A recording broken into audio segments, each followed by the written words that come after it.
Here's a real quick commentary on DNC 2020 night number 2. Yeah, AOC nominated Bernie Sanders. That ain't gonna happen. Joe Biden accepted the nomination from his wife, and they did it in an empty school classroom. No, I'm not kidding. It was an empty classroom. What is it with Joe Biden and campaigning in junior high schools? I mean, his last campaign events before he went into hiding in the bunker, wasn't it Adolf Hitler at the end of his reign hid out in a bunker? Anyway, down in his bunker where he even wears a mask inside of his own house because he's setting the example for us. In fact, his national ads right now are saying that if he's elected president, part of his coronavirus combatant policy will be a national mandate. You will be wearing masks forever. Anyway, his last campaign events were in school cafeterias, and he was surrounded by junior high age kids, with the exception of a few old people that Joe was constantly insulting and challenging to beat up and out push up. And listen, Jack, you accused my son. You know, he's off the rails Biden. Anyway, in an empty classroom, he received the nomination. How appropriate, because the classrooms under a Biden administration will be empty. Why? Well, because the liberal Democrats don't want kids to go back to school. Now, there's a part of me, I don't have a problem with that. We know what they're teaching in that school. Well, I should say what they're not teaching in schools right now. It certainly isn't education, and it really isn't history. Not real history, it's revisionist history.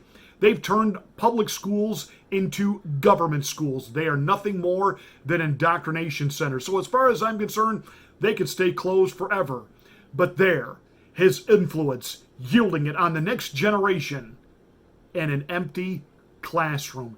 Let that visual sink in, because it is a great Freudian slip by the Democrats.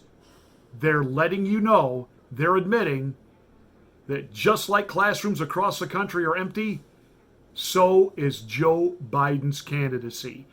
Listening to Lurch, otherwise known as John F. Kerry, lecture us about why under the Obama-Biden administration we were part of the global warming and the peace accord through Paris and green change, and we were giving Iran money to stop making nuclear weapons. It was just more capitulation. They're just letting you know it would be more and more of the same. And then to be lectured to by Bill Clinton on the very day that pictures of him are now circulating that he's seen getting his neck rubbed by one of Epstein's accusers. But of course, 26 times on his plane, but he never went to Pedo Island. No, never happened. When Van Jones was questioned about this on CNN, he said, hey, we're not going to talk about that anymore, because a CNN panelist wanted to know whatever happened to the Me Too movement. And Van Jones jumped in and said, we believe in forgiveness, brother. Really, I wasn't aware that Bill Clinton repented. You know, as a pastor and one who understands theology, you can't be forgiven until first you admit what you did and then seek forgiveness. Has Bill Clinton admitted what a sexual predator and perv he is and sought our forgiveness? Yeah. More revisionist history. But that's what the Democrats are about.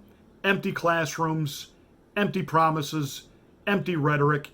It's an empty campaign. It's an empty convention. But it is good for a few laughs. Don't miss my next video coming later today. I'll lay it out for you how President Trump, get ready, is going, not might, going to win California. Yeah. Hey, Hollywood, start packing.